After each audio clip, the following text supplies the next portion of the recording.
To the playoffs where LeBron James and the Lakers are on the brink of elimination. The Thunder have a 3-0 lead heading into Game 4 tonight in Los Angeles. Sorry, Lakers fans, but teams with a 3-0 lead in a best-of-7 series are 161-0 in those series, and LA is 0-7 against Oklahoma City this year. On the scene in LA, we welcome in NBA reporter Dave McMenamin, who's covering the Lakers. So what is the team saying ahead of tonight's Game 4 as they try to avoid the sweep? Christine, it's been more than a sweep already. If you think about the regular season, where they also won 4 straight games against the Lakers with an average of 29-point margin of victory. Austin Reeves called the Thunder a near-perfect team, but he said, that's no excuse. We just got to show up to Game 4, extend our season by getting a win. J.J. Redick said that really it's about what we do in the second half. This series, the Thunder averaging a 19.7 margin of victory. 18 points of that margin is coming after halftime. And so the Lakers recognize that once they make it a game into the third quarter, they have to continue to take care of the basketball. They need to continue to rebound and keep the offensive boards players away. Guys like Isaiah Hartenstein, guys like Chet Holmgren.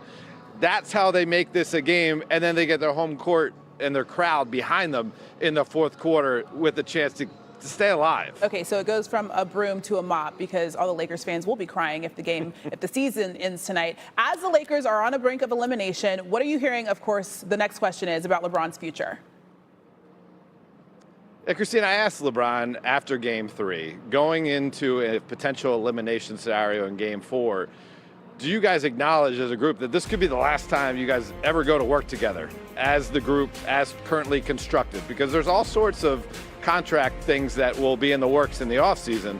And he said, nope, we don't talk about that. We just focus at the task at hand. Now, the subtext when I was asking LeBron about that is really, what are you going to be doing? Are you thinking about your future?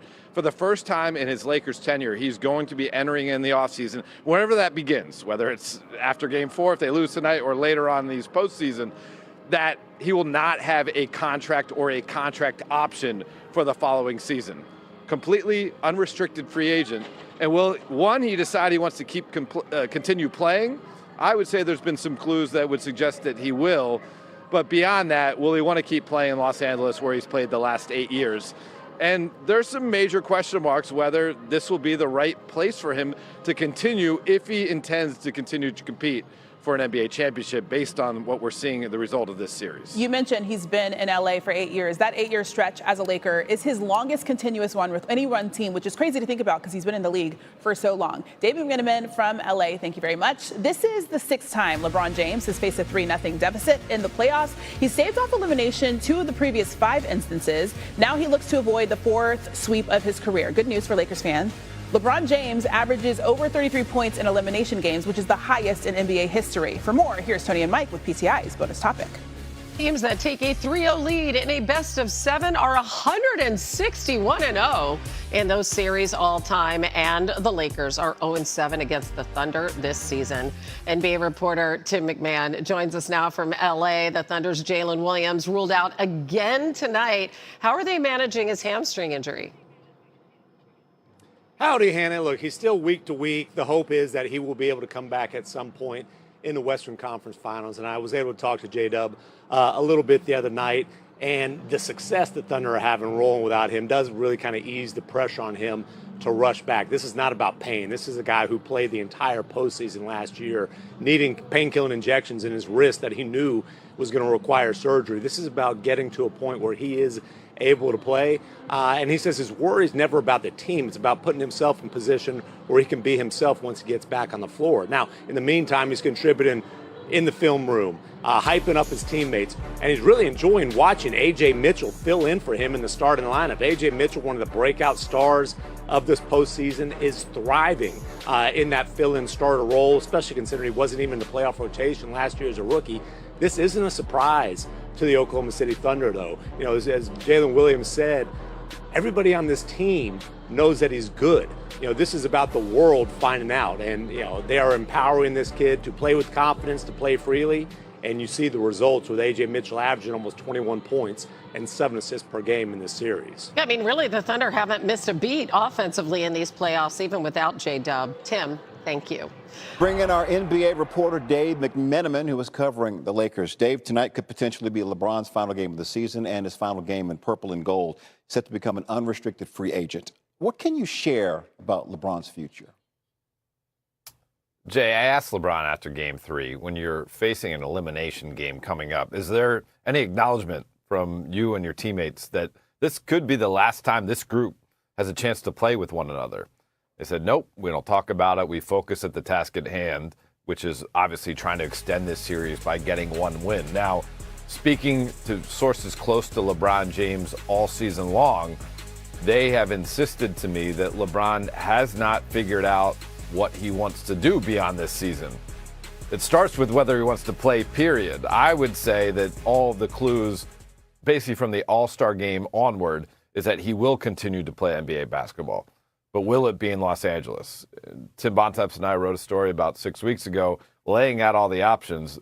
There's 5 or 6 teams you could viably see him going to next year.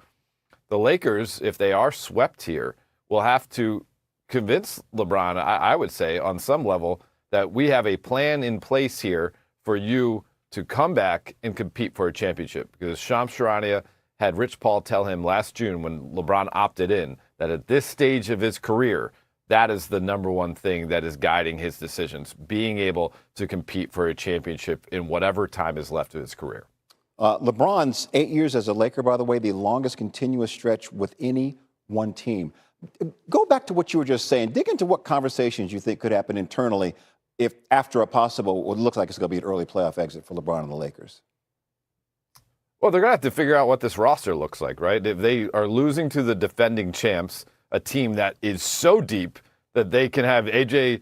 Mitchell fill in for Jalen Williams, who was an all-star this year, and not skip a beat in the conference semifinals, when you can have Jared McCain one game coming off the bench, Isaiah Joe another game coming off the bench being the difference maker, when you can have Chet Holmgren and Isaiah Hartenstein punishing you on the inside while the MVP, Shai Gilgeous-Alexander, is actually having a subpar series, but it doesn't matter. You're still winning by 20 points a game.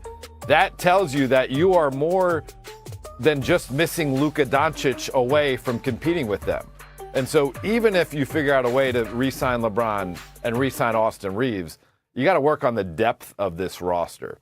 And I think the conversations that need to be had is, what will we be able to piece together, whether it be through trade with some of these first-round picks that we have available to us, or whether it be through the draft, or even talent development, guys like Adu Thiero and Bronny James, getting them better over the summer to help us have a deeper bench to compete in a playoff series.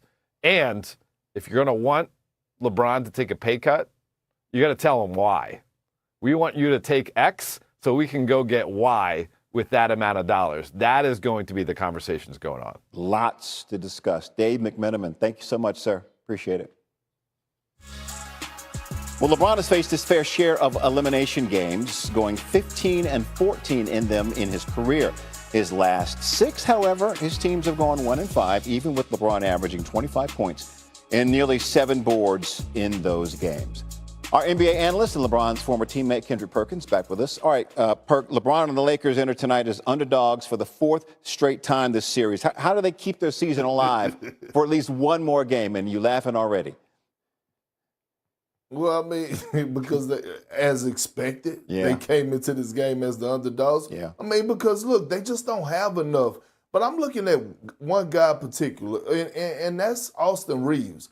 He is auditioning, in my opinion. And what happened last game was that they were searching him out defensively and picking on him. He has not had an Austin Reeves type moment to show the Lakers that, hey, our future is extremely bright if we build around you and Luka Doncic. And so if I'm Austin Reeves, look, I want him to get paid, but we know in a market like LA, it's all about championships and nothing else, no in between. And so when I'm looking at what he's displaying, offensively, he's crying, he's having trouble with OKC athleticism, and I want Austin Reeves to do well, but damn it, what he's been displaying throughout the course of this postseason, if I'm the Lakers, I got to rethink things and say, hey, man, is this really a guy that I'm going to invest max money into to play alongside Luka that's going to take me to the promised land? My answer is no. He did have a career-high 9 assists, but he turned the ball over 5 times. That wasn't good. So, yeah, he's got to show something. So he had 4 assists. Yeah, so yeah. I see what you did there.